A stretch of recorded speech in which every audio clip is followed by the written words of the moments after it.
Welcome to the Football Show live on PLZ Soccer's YouTube channel, sponsored by Indigo Communications. I'm Peter Martin. Alan Ruff and Tam McManus are here with me, getting ready for the last two European matches of this week involving Rangers and Hearts. Last night it was Celtic trying to get a win in their group against Shakhtar Donetsk. Didn't quite manage it. You can give us your view on that, what you think is going to happen with Rangers and Hearts this week, and we'll discuss some other news emerging in Scottish football at the moment. So with that in mind, Tam and Ruffy are ready. Hit the subscribe button on our YouTube channel if you get a chance, and download the app as well, and you'll get all that breaking news on our app, as well as the opportunity to watch the show live on your phone as well. So we're going to be going to Naples very shortly to speak to Adam Binney in the next couple of minutes. Just a quick one on last night. Ruffy, didn't quite work out for Celtic.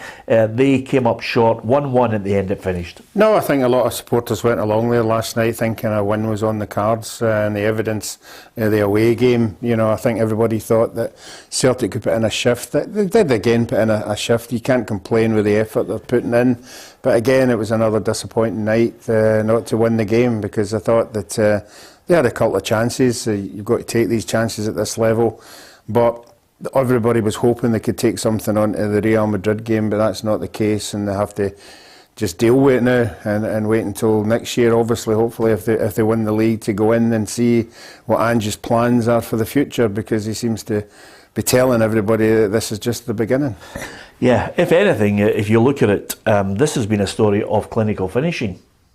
Yeah, as I think that when you look at the amount of opportunities Celtic have created in every game, I think you've got to take more than three. I think 3 goals, in the last 60 odd attempts at goal is not good enough. And at this level, you've got to be clinical, because you've seen Mudryk last night. He had one opportunity, wasn't even an opportunity, created the goal himself, and should have created a second goal. We'll probably talk about that miss, which is up there with the worst that I've ever seen for Shakhtar last night, which got Celtic off the hook. But I think they've got to learn lessons from this season and be more clinical and get better quality in the final third if they go into the Champions League again next season.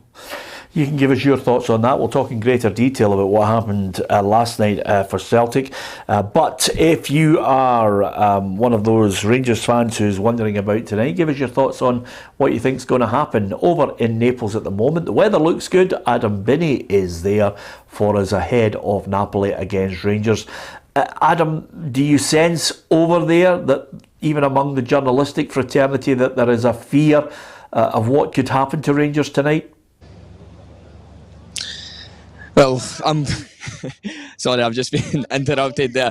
I think even speaking to some Rangers fans this afternoon outside one of the Maradona murals, I was asking for score predictions, and someone actually replied saying, I'll be happy with 4-1. I'm just looking for 1 goal, something to celebrate across here in Naples. Not many fans have made that journey. Of course, the advice from the club was to stay at home, no tickets as well. That's because Rangers fans did not allow away support in following the Queen's death when Rangers played Napoli at Brox. But yeah, Peter, speaking, as you said, within some of the journalistic fraternity as well, people are worried about this. Not only how this can damage Rangers or Giovanni Van Bronckhorst, but what this can actually do to Scottish football. We've seen Napoli demolish Ajax 2 rounds ago in this competition, and the way Rangers are playing just now, I really feel that the same could happen tonight. Yeah, of course, you mentioned the fans there. The fans not allowed to actually go into the game, which is a huge pity. Let's hear what some of the Rangers fans who did make the journey over there have been saying to our reporter Adam Binney. What's your thoughts on tonight's match? Can you see it going positively? Aye, 3-0 Rangers. To be honest, Napoli are a really good side. Like, they could be in contention for the final, the way they're playing.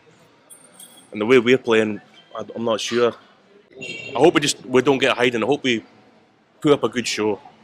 Why was it that you guys still decided to make the journey across? Basically, the main reason is, we obviously, as soon as the group stage, the fixtures not come out, you book your flights, you come across. So we're all working lads. What are you want to do? Throw £100 away and not come? Paid the money, so we might as well go. You get a holiday out of it at least, because we can't throw away. Paid hundreds of pounds for the flights, hotels. So might as well go. And the big question dominating everyone just now is Gio in or Gio out? Can I just have your thoughts on the current managerial situation at Rangers? Gio in, of course. God, I know it's going wrong, but I don't think he boss backed him. So you can't put it all on him. And it's no pretty football, but nah, Gio in and out. He's not without criticism, but a lot of it's on the players as well. Gio in, players are unacceptable. That's just it. So we've got 3 Gio in, everyone's back in the manager. Yeah, I've heard from I've heard from a lot of Rangers fans that they do not share the same opinion. But the focus tonight is on Napoli. We'll just go for a final score prediction from y'all. Probably 4-1 Napoli. Yeah, I hope we get a goal. Something like the same, 3-1 Napoli. I'm going to be positive. I'm going to say 3-0 Napoli. Perfect. Thanks very much for your time, guys. Thank you. I'd hate to see him in a negative frame of mind, but Adam, I think a lot of Rangers fans are very realistic about what's going to happen. What's the mood among the Rangers camp? Giovanni Van Bronckhorst obviously speaking to the assembled members of the press yesterday. Yeah, Gio spoke to us yesterday and he said that if you come here simply to defend and pitch up a tent in your 18-yard line for 90 minutes, then you're really going to struggle. You're just going to invite pressure. It's only a matter of time before the opposition score. So I think you will expect a defensive Rangers side, but that's not something they can keep up for 90 minutes. Giovanni Van Bronckhorst is aware of that. The mood surrounding Van Bronckhorst just now is, you can sense that there's perhaps a little bit of pressure mounting on the Rangers managers just now, certainly coming from the fans, although the fans we just spoke to definitely putting their blame on the players and the board as opposed to the manager who done so well last season. But yeah, I think you won't see too many changes from previous Champions League selection and personnel with the Rangers side tonight. I think it'll still be the usual 4-2-3-1 formation or some sort of variation of that. Whether Giovanni Van Bronckhorst goes out just to defend for 90 minutes or not, I'm not too sure. I think that would be that would be damning and perhaps self-inflictive. But we'll see how it goes. We'll go for a 4-2-3-1 as expected, but Rangers to maybe try and push for the last 15-20 minutes to try and get a goal to give their fans that aren't here something to celebrate. Yeah, absolutely. That would be superb if they could get a point. If they could get a point, Adam, I know I'm being overly optimistic. It certainly would set it up for a cracker. If Liverpool were to defeat Ajax tonight and do them a huge turn, that would set it up nicely for Ibrox, although Rangers would still have to thump Ajax by a fair few goals to even get through. It's a tall order. The last point, just before you go, you're a young man who loves his futsal. You're a young man who loves seeing players with a tremendous amount of skill, and boy does Napoli love Diego Maradona. There are shrines everywhere. Have you enjoyed sampling it all? Yeah, it seems like everywhere you go in Naples there's something dedicated to the man that they call the God. I was at a mural in the Spanish quarter of the city earlier this morning. That's where you see me speaking to those Rangers fans. There's a mural there with a selection of memorabilia below that, but the one that was most impressive is I managed to find a WhatsApp number for a guy that owns his own personal museum in the basement of his house that is just north of the airport. I know you told me, Peter, not to go anywhere that I'm not protected, but I thought I had to go for this one. I seen a few videos of it online. He took me into his private museum. There's some videos, didn't speak a single word of English, but we got there with the thanks of Google Translate. Now, this man, listen to this, Massimo Vignati, his name is, his mother and his father worked as, I think the translation was almost like a janitor at the stadium before it was called the Diego Armando Maradona Stadium, and his sister was actually the babysitter for, I believe, Maradona's kids or some sort of Maradona's family whilst he stayed in Naples. So in that museum I got to hold, touch and see the boots that Maradona was wearing when he scored the famous Hand of God goal in 1986. I got to see the contract that was signed by Maradona himself between Barcelona and Napoli, amongst many other things, including the very famous Mars Bar sponsored training jacket that you see him in that famous juggling video when he's warming up and there's music going over the top. Honestly, this man is worshipped here. I visited a shrine as well, at a local bar just in the Spanish Quarter as well. And when I say shrine, that's not just a few pictures. There is actually a picture of Maradona with angel wings dressed up as some sort of holy creature. They absolutely adore this man, and quite rightly so. two Scudettos he delivered in his time here, and all the stuff off the pitch as well. I won't go into too much detail about that as well, but he was a significant political figure for the people of Naples, and they absolutely love him. Yeah, absolutely. I knew as a football fanatic, Adam, it was one of those cities where you would absolutely love it. Great stuff from Adam Binney. Thanks very much to Adam. There'll be more reports throughout the evening, and when Adam was talking about going to see that Gentleman's Shrine, you'll be able to see it on PLZ Soccer's YouTube channel with the translation. Great stuff from him. I'll tell you, he's just holding up his finger at the moment, which is either it's starting to rain or it's windy, or he's got one last little bit of information for us. Adam, what is it? It's nothing too important. I just wanted to brag to all of our viewers about the lovely job I've got today. So this morning, Peter, as you'll know, I went on a pizza making course. Now, that was supposed to be a course of 15 people where we paid €60, coming out of Peter's pocket, of course, and not mine, where I was taught how to make pizzas. But I got a text yesterday of Katerina, who runs it, explaining that I'm actually going to get a private class. So PLZ viewers, look out for a very special package coming, hopefully in the next few hours, of myself learning how to make a Neapolitan pizza with, of course, the man Luigi De Messa that runs that runs one of the kitchens at the Ristorante San 17 or something. I can't remember the exact name of it, but I just wanted to let everyone know that piece is coming and what an experience that was. So cheers for the £60, Peter.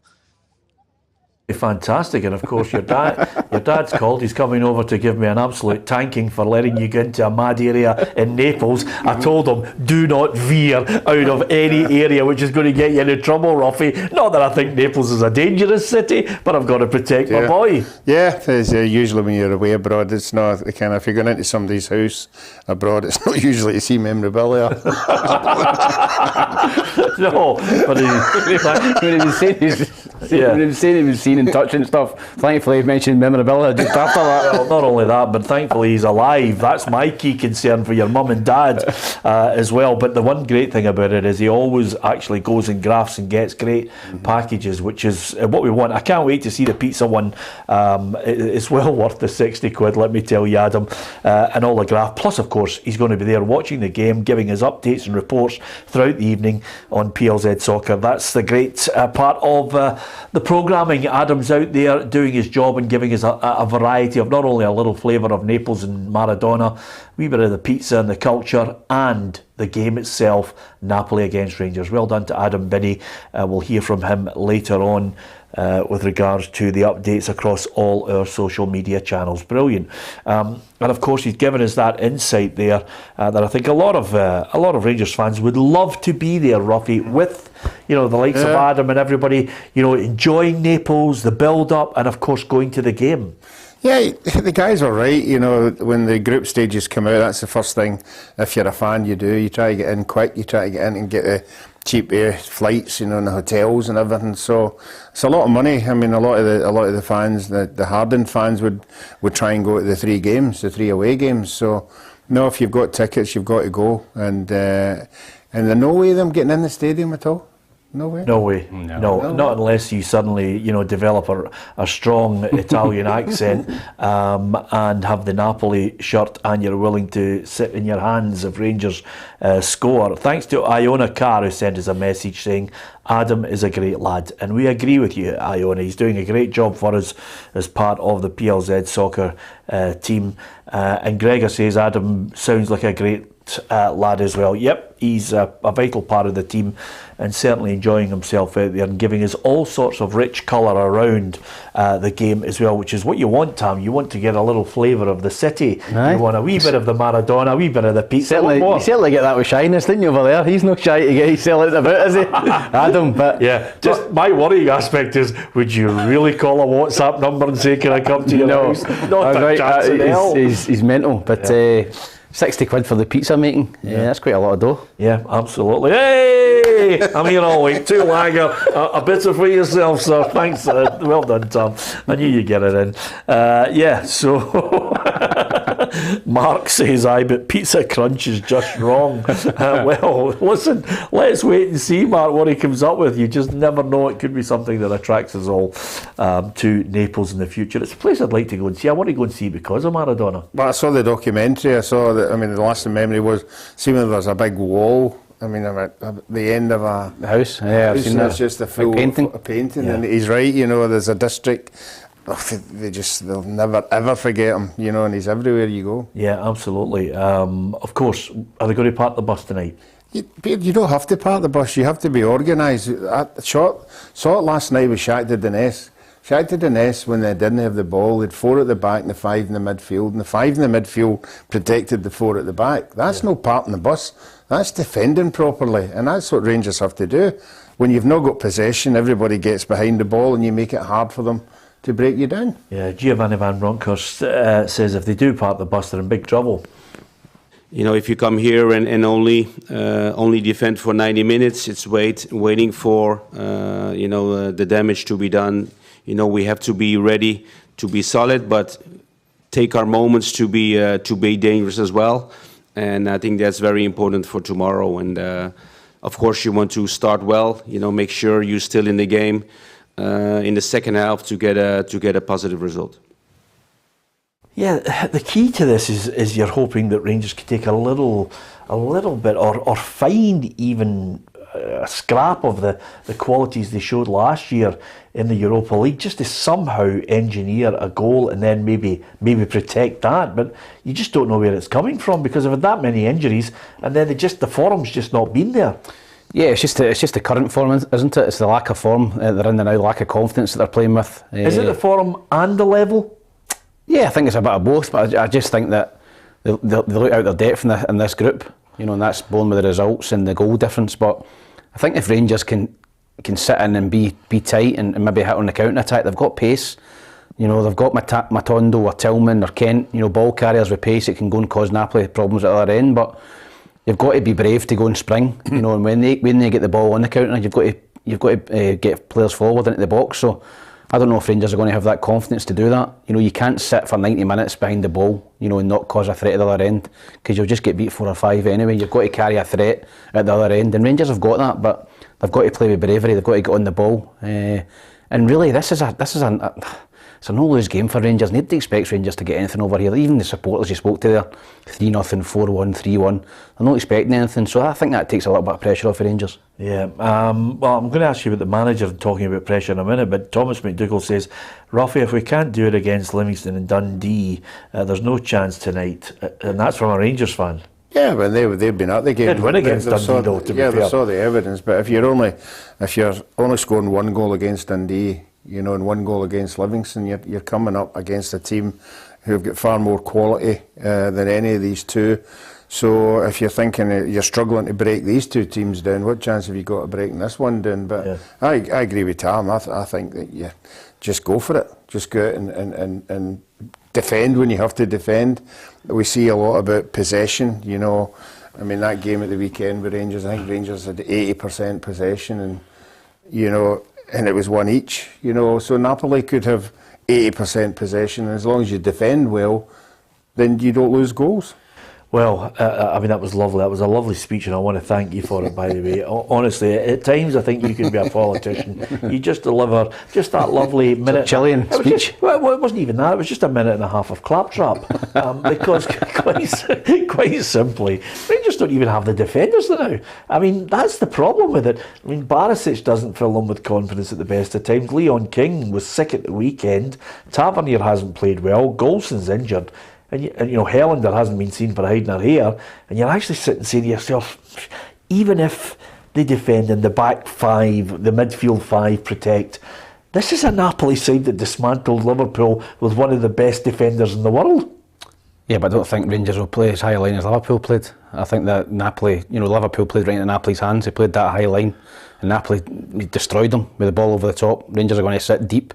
I think they'll play Lundstram and Jack in front of them. And they'll just try and defend, but when they get the opportunities, they've got to spring forward. Napoli will be rode on by a home crowd. They'll expect to win the game. They'll pile players forward to get goals.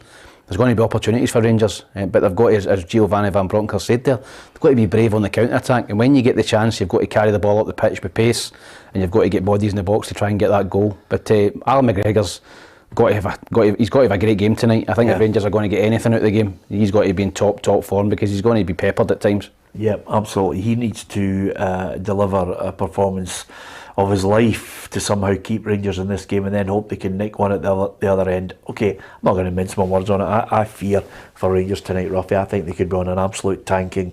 I think Napoli will win by 3 or 4.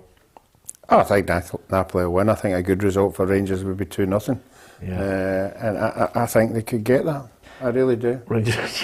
I love the way you said. I don't usually get involved in these side bets and that. But how would you like to bet a bottle of wine, of nice red wine, and give me 3 goals at a start? No. Why don't you play Alan Rough? I am actually confident in my own conviction. Well, I think 2-0. You say 2-0, right? Yeah. So anything above that, I get. No, you've turned that. I'll tell you what. Let's go for just prediction then. Right, 2-0. I'm going to go 4. I'd take his bet. I'll take your bet. Okay. Right, you can have 3 goals at the start, but a draw's void. So if it's 3-0, nobody wins. Right. Okay. I'll take your bet. Brilliant. Okay. What do you think? 4-0. 4-0. Okay. Listen, fingers crossed. Strange things happen in football. Rangers need to have just an unbelievable performance. I have to say, thank you to so many people. I mean, Andrew Spears is very kind and says, very impressed with Kerry and Adam. Big future ahead of them. Absolutely. As 80% of the people who work in the broadcast industry have all come through the PLZ doors, Tam, which is 10 years. La Masia here, isn't it? It's like a Barcelona. La Masia. Yep, it's like a Barcelona School of Journalism here. That's it. We just we teach them, Ruffy. We obviously install good values when you're not here, and then they move on. Yeah. They've all some people do come on and hang on a wee bit longer. Yeah. Well, he's hanging around. He's hanging around until you go. Go on. Honestly, tell them what you said to him before you come on here. Well, he's a big fan of the House of Dragons, yes. Obviously, and he's watched it. He's into the first season, and the second season isn't for another 2 years. So I said I'll come round to his gravestone and say, Ruffy, you missed a great second series. The second series was great. There was loads in it, and. You really are a moron, Tam. Storner. Anyway, and by the way, Errol Campbell says, Ruffy, hand over your bottle now, mate. It's as simple as that. A wee Shiraz or a Merlot or anything. It's Tam, it's a Lamlick. Okay. So, one really good bit of news as far as Rangers are concerned from the PR point of view, that I thought was a nice touch this morning is they've commissioned a statue in honour of Walter Smith, which will be there is nobody more deserving. As we've had him on the show.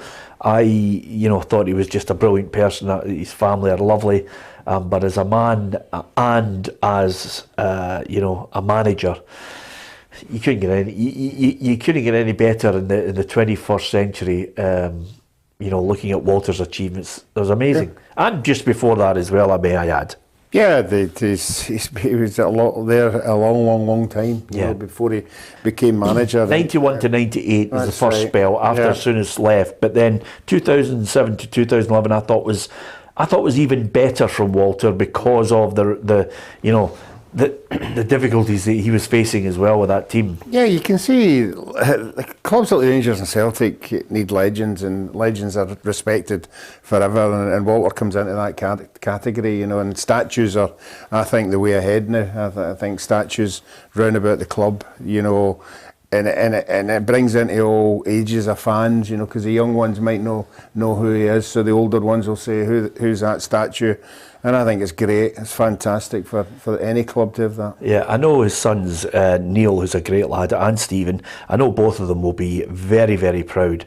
And obviously for the grandkids as well, to go and see the grandpa outside Ibrox would be brilliant. And again, Tam, it's hard to believe it's a year. Yeah, it was really, really sad. We've all been in Walter's company. He was a top person, tremendous manager, a real legend at Rangers. Fondly appreciated by every supporter, and I think it's really fitting that the Rangers as a club are getting that statue. I think that he deserves that. There's only a few in terms of Celtic Rangers who come under that legend banner, but I think Walter Smith's definitely one, not only for Rangers but for Scottish football as well. Yeah, absolutely. And I think, obviously, I think from our own point of view, thank you to lots of people who have mentioned nice things about Walter there. A year on, time flies, but I don't think he'll be forgotten ever at Ibrox for what he achieved there. Just one little footnote to that, Ruffy. This whole possible takeover at Rangers is not going away. There's unrest. 1872, that collective group are not happy with the communication with the board. Certainly they've voiced their displeasure in countless emails and press releases about this current board, the way they've conducted themselves. In the background, you just constantly hear about this. The American Kyle Fox talking about potentially, if some shareholders would agree to it, she could buy the club with a few other people in the background for around about 25 million. I've heard some analysts talking about Rangers' value at the moment on the market would be 100 million. So it's not going away. Well, Douglas Park is still in charge. He's probably looked at this thing and thought to himself, it might be one of those jobs that won't be as big a hassle as everybody suggests, but it's all-consuming. It certainly is, and what you want to do at a football club, you want to concentrate on the football on the park, and we've said it for hundreds of times. If it's not going well in the football part, then these things raise their ugly head, and fans don't want to be dealing with it. They want people behind the scenes to be dealing with it. I think we all know in this day and age that a lot of things can happen that we don't know about, and there will be things going on behind the scenes, the dialogue and people, negotiating, all that kind of stuff, but the fans just want their football team to win games, but I think there is something happening behind the scenes. Yeah, well, I can't wait for the financial figures, because that's one area where the Rangers fans will get to see, Tam, exactly what's going down for the 10th consecutive year. You're wondering if it's going to be the 10th consecutive set of losses. Yeah, I think obviously in the last season or two, I think Rangers have recovered a lot of the money with the transfers. The transfers going out, your Pattersons, your Bassies, guys like Aribo going out. They're running in the Europa League and in the Champions League money. So I think they're in a far healthier position now than they were 5-6 years ago when they were losing 8 to 10 million every year. So I think that this season a lot of the Rangers supporters would have wanted the manager to be backed more financially in terms of signings, but as we've spoken about so many times on this show, there's so many people at Rangers that have put their hand in their pocket, to subsidise Rangers to get them to the position they're in now. And it's not a bottomless pit. These people are wanting their money back at some point. When Rangers are successful, they're making money, they're selling players for big money. These people will be wanting some of their money back, and I think that's why you're seeing Rangers not really going full tilt in the transfer market to back the manager. Yeah, thank you for some of the messages, Ruffy. I always like, because we are strong, we're strong-minded, strong-willed. We're certainly not in any way, easily offended. Ruffy, because I come from a huge family, so you're never breaking the shield here. But 1066 had a go. He said, I love PLZ. The sense of humour is brilliant. Not sure about the presenter though. Was Archie not available? Archie probably was available, but it's too much money. so thanks 1066 for your backing. But Archie's been on. We had Archie on. He was great, wasn't he? He's fantastic. If you want to ask Archie about anybody from that era, Jock Stein, Billy McNeil, very close to them all. And Rangers players as well, Archie had a story to tell about everybody. And he was a commentator who commentated on you when you were at your best, Ruffy. Did he? At Argentina and Wales. Whoosh! There's another goal past Alan Ruff. Oh, it wasn't. It was Argentina. Here we come. Yes, that's exactly what it was. Yeah, which is fantastic. Getting there is great. It's a great achievement, Ruffy. Don't let anybody take that away from you. Of course, getting there was great for Celtic and Rangers to the Champions League, the group stages. I was there last night. I watched it. There are a number of ways you could sugarcoat it, but the great thing about this programme is we're going to tell it like it is. I watched Celtic complete the same problems that they've had throughout this campaign. Match day 5 games, can't score goals, and give up goals. And although Ange, I did ask him last night if he could give me, some kind of insight into what lessons he's learned, because the Champions League is new to him and his team. I don't think he was too forthcoming in the suggestion of learning lessons from it. But the eye can't hide the fact that I think some of the players can't cut it at that level. It's as simple as that. You only have to look at the evidence of last night. Mudryk is top drawer. And as we mentioned, if there's a bid at 30 million, he'll go for a lot more, Tam. He was clinical when he got a sniff. Celtic, time and time again, I've watched them in every Champions League game this season. Can't score goals. Yeah, it's actually a difficult one to judge with Celtic, because I think at points in every game they were well on top and they created opportunities. But as you said, you've got to be clinical, you've got to put them in the back of the net, because the other teams that you're playing against have got high quality players. Mudryk, absolutely fantastic player, 21 years old, pace, power.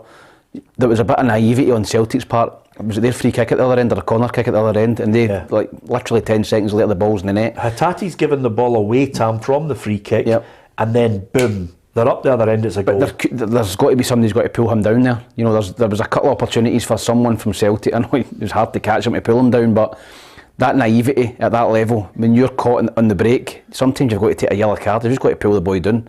And he goes through, and it's a fantastic finish. And listen, he should have had an assist as well. It's an unbelievable miss, but the one he put in a plate. But I think Celtic will take a lot of positives from it. I think they were in every game. Obviously the points total's not great. What they got, 2 points. And it's not a great return. But I think that Celtic supporters will see signs. At least there's a pattern of play. I think it's different from Rangers. Rangers, I don't see any signs of what they're trying to do at the minute. With Celtic, you can see it. You can see what they're trying to do. They're entertaining to watch. As a neutral, you would love to watch Celtic, but they've got to have better quality in either box. I think that's where the game's won and lost at that level, both boxes. And Celtic, attacking wise, weren't clinical enough, and at the other end they're always liable, as you say, to give a goal or two away. But I think next season, if he brings 3 or 4 better quality players in both defensively and attack wise, I think you'll see a far stronger Celtic next season. But I think there's a lot of positives to take from it. Yeah, that's what I'm saying, Tam. Yep. It's certain. You spun it the other way. The fact is there are certain players that are not good enough at this level, and I think Celtic fans are slowly but surely starting to look and say, well, wait a minute, Hatate gave the ball away continually last night, Ruffy, and at one point it got to the point where I think the fans psychologically got to him, because he then got to the halfway line and said, here, you have it, and played it 5 yards back, which brought more derision from the fans who had enough at that point. They were wanting people to go forward. I can see that Ange Postecoglou wants to play a certain way, which is great to watch. I mean, there's 3 or 4 of the boys in the press box, and we're looking and saying Celtic are great to watch, a great entertainment. But then eventually you've got to get to that point where you say to yourself, they're creating chances. You've got to take them. Kyogo, again, chances, can't take them. Giacomakis, I thought, looked lively, and at least he had 1 goal and could have had another screamer.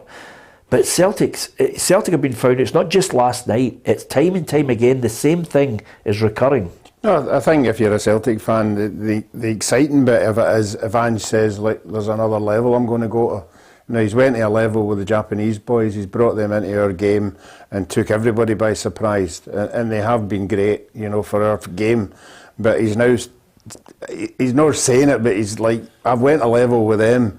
If I have to go another level, it has to be another kind of player in the European stage. So if you're a Celtic supporter, you're going, well, what's he going to tap into now? Yeah. And what kind of level has he brought in? He hasn't mentioned that. No, I know. You're going a step ahead. He hasn't mentioned he's bringing them in. We all know he's going to do that. Yeah, but it's where he's going to bring them in from. Yeah. What kind of market is he going to tap? I would seriously be looking at Ukraine market. I thought the Ukraine players were so comfortable on the ball, so relaxed, they didn't panic or anything like that. And I know money comes into it as well, but that would be an area I'd be identifying. Well, you've got to hand it to him. I mean, Haksabanovic looks a player. Mm-hmm. He's been tricky. He's got a trick on that left-hand side.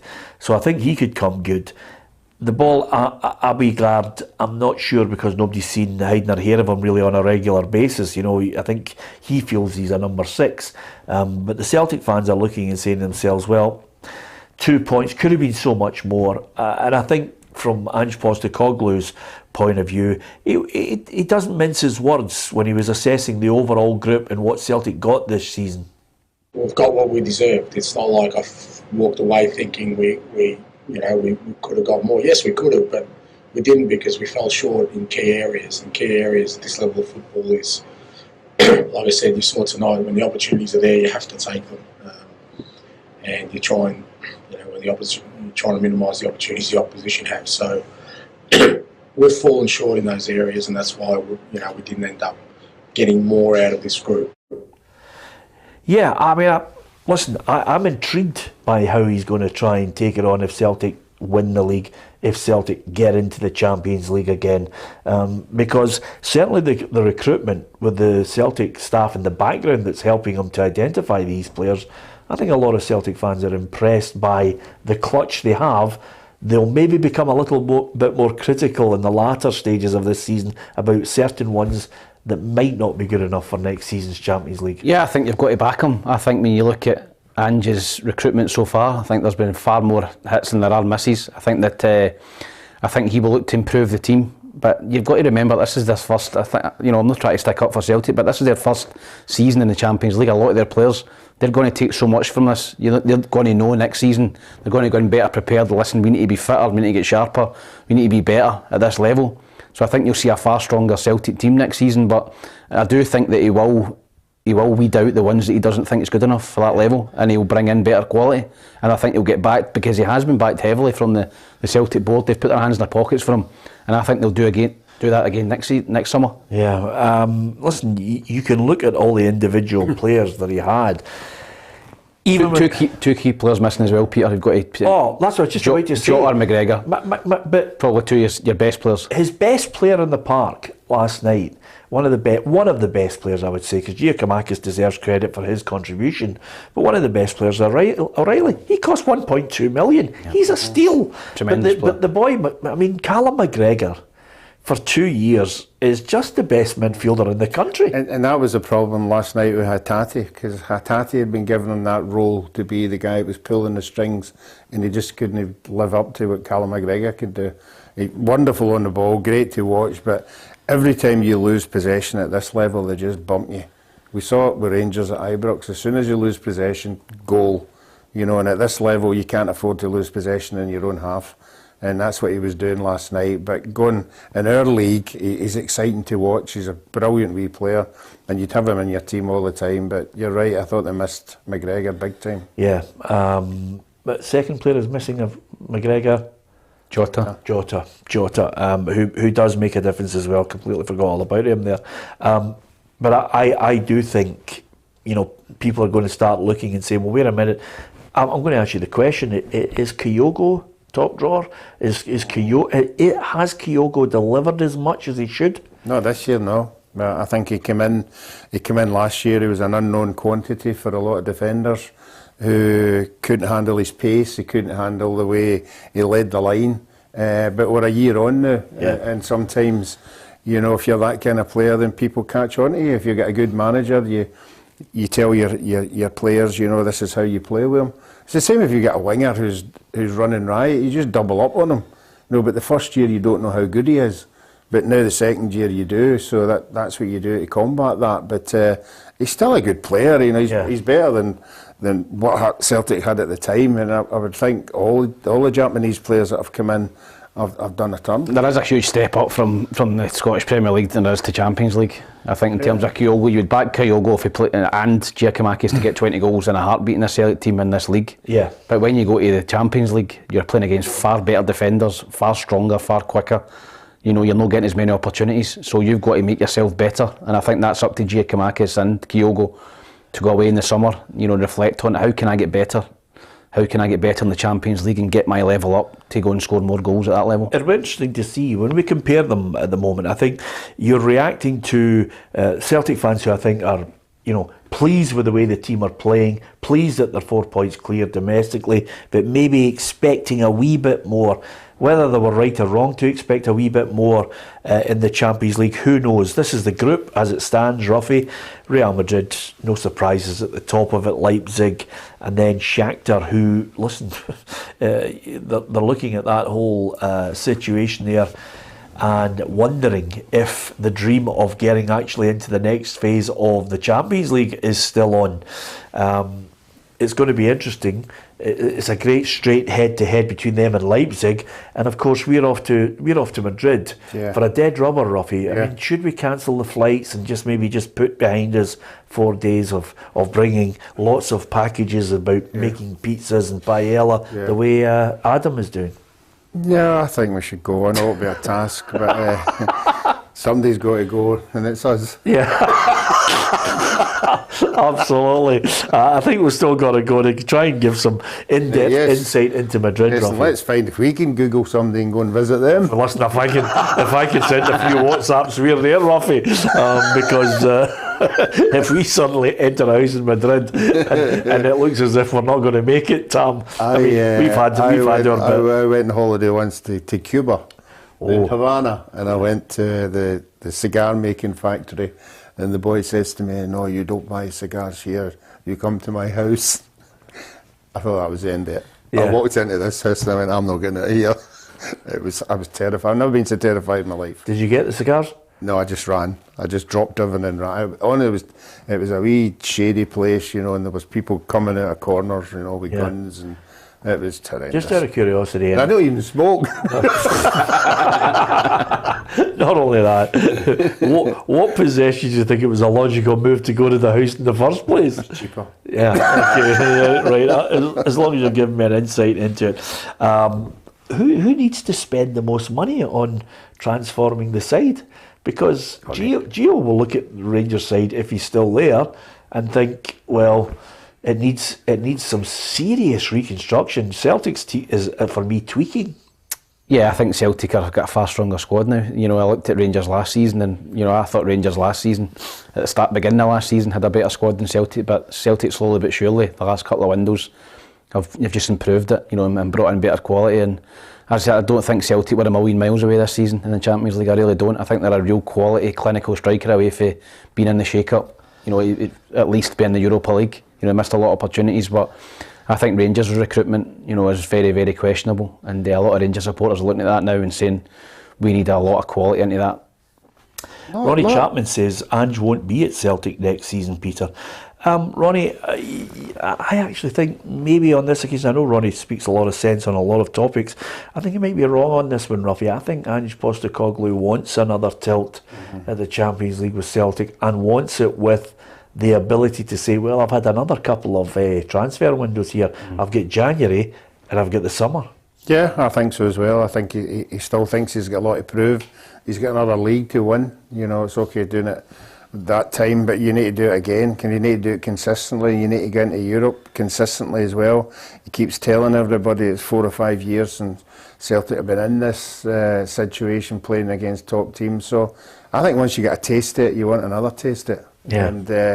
And certainly I think when you're at a club like Rangers and Celtic and you've got 50,000 people, you've got to really, if you're going to move somewhere else, as we've proved with some people that have left Rangers and Celtic, it's not always greener on the other side. Yeah, well, I'll tell you one thing, the Celtic fans who make the journey to Madrid, okay, nothing to play for, bottom of the table, not going to change, but they'll certainly enjoy Madrid, Tam, and enjoy seeing not only a wonderfully renovated stadium, but a team that anybody who gets into that Madrid stadium and turns around and says, wow, I've seen Modric play. Yeah, I think that it's been such a long time since Celtic got Real Madrid as well. I think that was a real attraction for a lot of Celtic supporters to get to Bernabeu. It might be a long time before you go back there, in terms of playing them again. So even though it is a dead rubber for Celtic, Real Madrid obviously need to win, I think, to top the group with a draw. But I think a lot of them will just want to go and be there and sample the atmosphere, go into Madrid, see the stadium, do the tours and all that, and see all these quality players, Benzema's and all that. So if they play, so no, I think it'd be still a fantastic trip for every Celtic supporter. Here's a question: if you were in the Real Madrid shop and they had all the up-to-date strips and then all the legends of the past in a kind of a retro corner, which one strip would you buy, Tam? Ronaldo. Yeah? Yep, the Brazilian Ronaldo. Yeah. My favourite striker. I liked Raúl. I thought Raúl was a good player. He was a good centre forward, and a fantastic record in European football, goals scoring. You'd buy Raúl? Real Madrid, yeah. Wow, that's an interesting one. I'd probably buy a goalkeeping one. Yeah. Who'd you get? Casillas? Casillas. Possibly, yeah. Yeah, okay. Interesting one. An goalie, can you? It's a good, I was just wondering something. That was a fake story, wasn't it? It was a fake story. Let's not get into it anyway. The other thing I was going to say to you, I could see, honestly, I've been with you too long. I knew as soon as he said Casillas, you'd be all over. I could see your wheels going. We're with each other too long, Ruffy. Anyway, that's an interesting point you made there, by the way, Tam, about what strip you would take from down through the years. I would probably go for the Brazilian Ronaldo or Zidane for me. You know, Zidane was number 5 or something silly, wasn't it? It was 5. It was a crazy number for him, but still well worthy of it. And I'll tell you, Don has said Figo. Figo. If you watch the documentary. Is it on? It's on. It's on Netflix. No, I've not seen it. Really good. Oh, the transfer from Barcelona to Real Madrid. Brilliant. Just all sorts of skullduggery going on in the background. Okay, we've given you our thoughts on how the two games are going to go over the start of the week, Monday all the way through to Wednesday with regards to Celtic and Shakhtar, and now Napoli against Rangers. We'll look to Hearts shortly and their match in the Conference League. The fixtures tonight, it's Bruges, Porto, Inter Pilsen, Napoli against Rangers, Atletico Leverkusen, Barcelona against Bayern is a belter, Tottenham Sporting, Frankfurt against Marseille, and Ajax against Liverpool, which there seems to be a sideshow going on at the moment with Liverpool because the journalists are really honing in on that form of the Liverpool side, and Jurgen Klopp, it looks as if he's trying to defend what's happening at the moment at Liverpool at every press conference. Do I expect us to play better consistently? Yes. Am I ready to make the necessary steps to get there? Yes.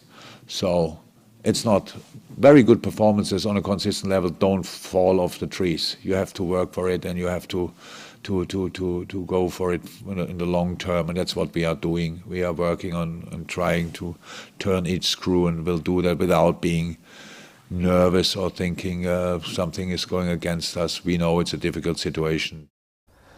I mean, it's no longer about, it's Ajax, Liverpool, you know, what are your aspirations? It's now, by the way, you are right behind the 8 ball. And a couple of weeks ago, Ruffy, we were chatting about, you know, Klopp out, and I said, don't be so ridiculous. I'm telling you, the way life is now in the 21st century, everybody can get the sack, even if you were winning games.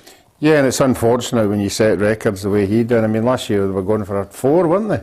Yeah. Going for 4 trophies. Now, when you set the standards and then you fall so far under it, people... Well, Tuchel won the Champions League, he's billeted. That's what I was just going to say. He's not the first person, you know, who has a wonderful season and the next season, for some reason, it doesn't work, you know, and then you get sacked. But I don't think he's there yet. I don't think so. I don't think so, but Tam, it's increasing pressure now on him. And by the way, let's cut to the chase here. The team can't buy a win. No, I think they're poor. I think losing to Nottingham Forest, and they're a poor side at the bottom of the league. I would expect him to take care of Ajax tonight, but even if if they lose again tonight or even drop points, you know, I think that the questions will remain. But I just think it's his 7th season at Liverpool. I think that's a long time to be at a club. Are you one of that generation that you can't be there long term? Yeah, I think now in this current era, in this modern era. Why can't you stay and build another side? He can, but he's already reached the top of the mountain. You know, he's won the league, he's won the Champions League. You know, I think he's got to there. The hard part's sustaining that. I don't think he can sustain that. I don't think they'll win anything this year. Yeah? No, nothing. Okay. Yeah, well, not exactly difficult to suggest that, Ruffy, because they're well out of the league championship. Anything else they want to win? Eurovision? Merseyside Cup. Yeah. Usually won that. Yeah, exactly. Thanks for that. Fancy Tranmere this year. Thanks for that, Ruffy. I was toiling myself to pick him a cup. Hearts against RFS. Well, listen, look at the group. Ruffy, the Jambos, still in it.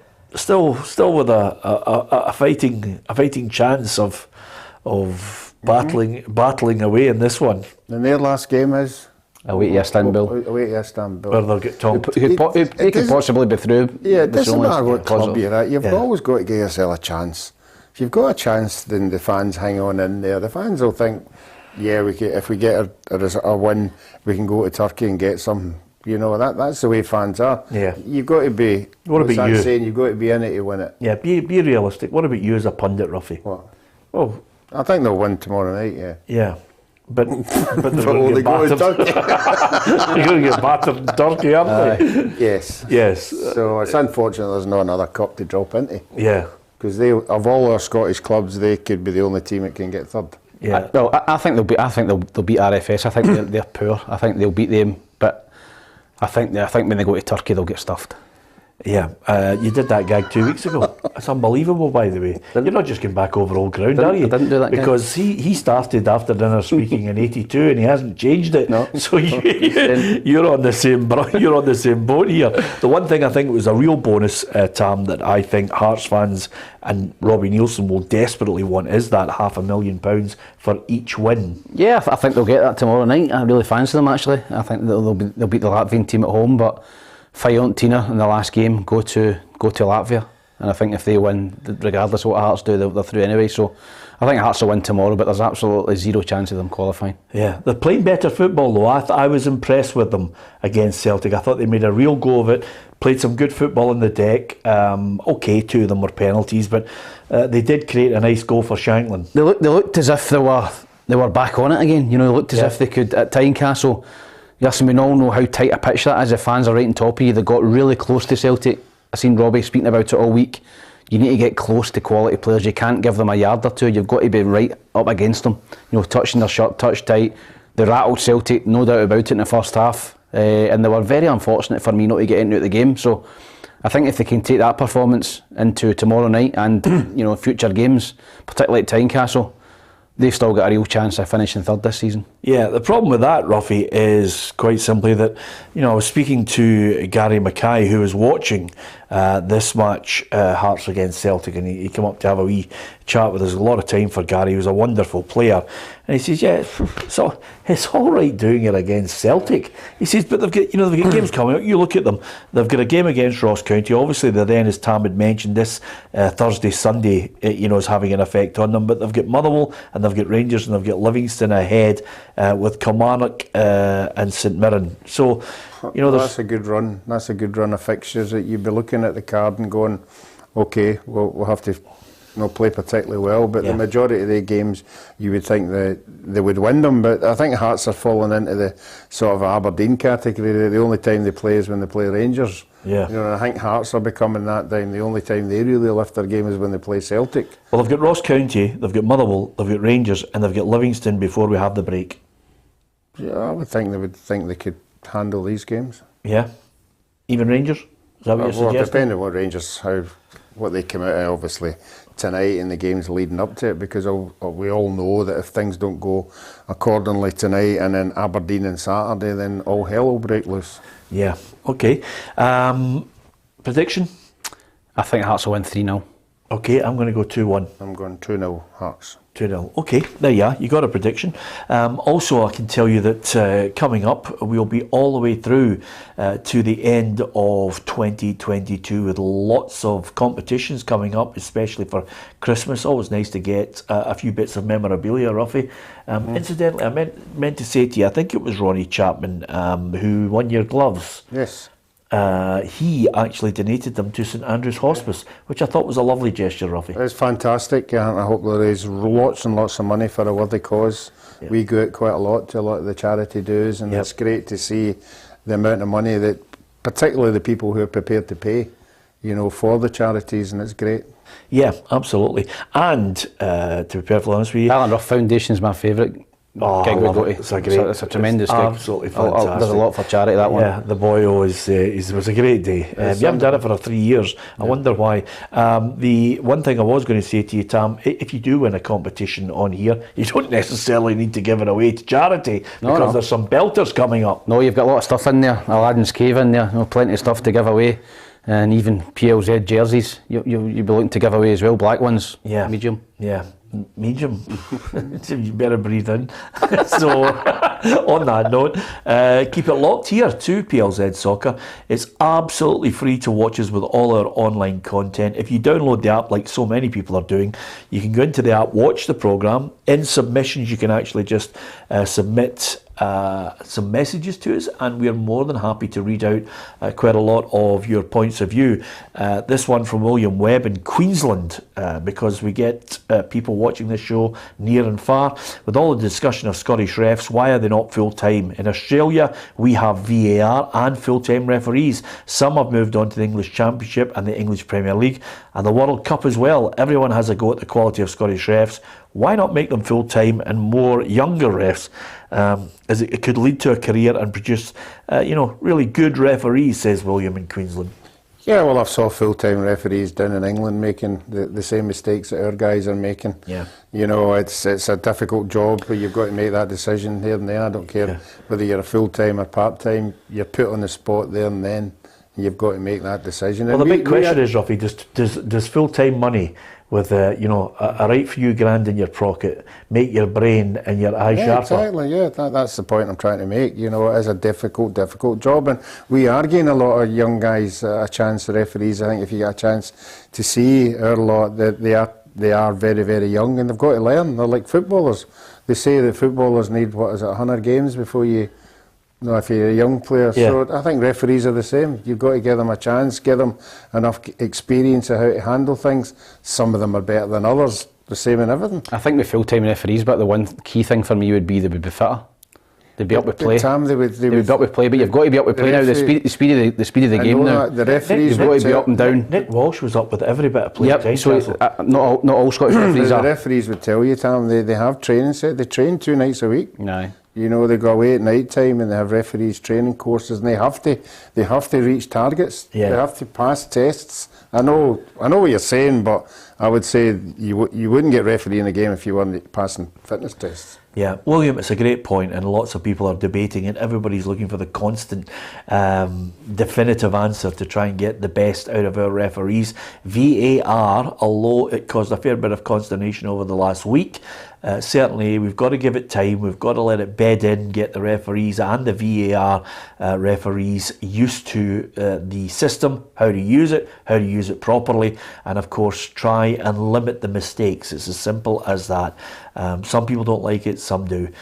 We will see how our clubs fare. Certainly tomorrow on the programme with myself and Ruffy, we will be discussing how Hearts are going to cope with RFS, and we'll reflect on Rangers' game against Napoli in Italy. Let's hope we're not talking about a very difficult night for Giovanni Van Bronckhorst.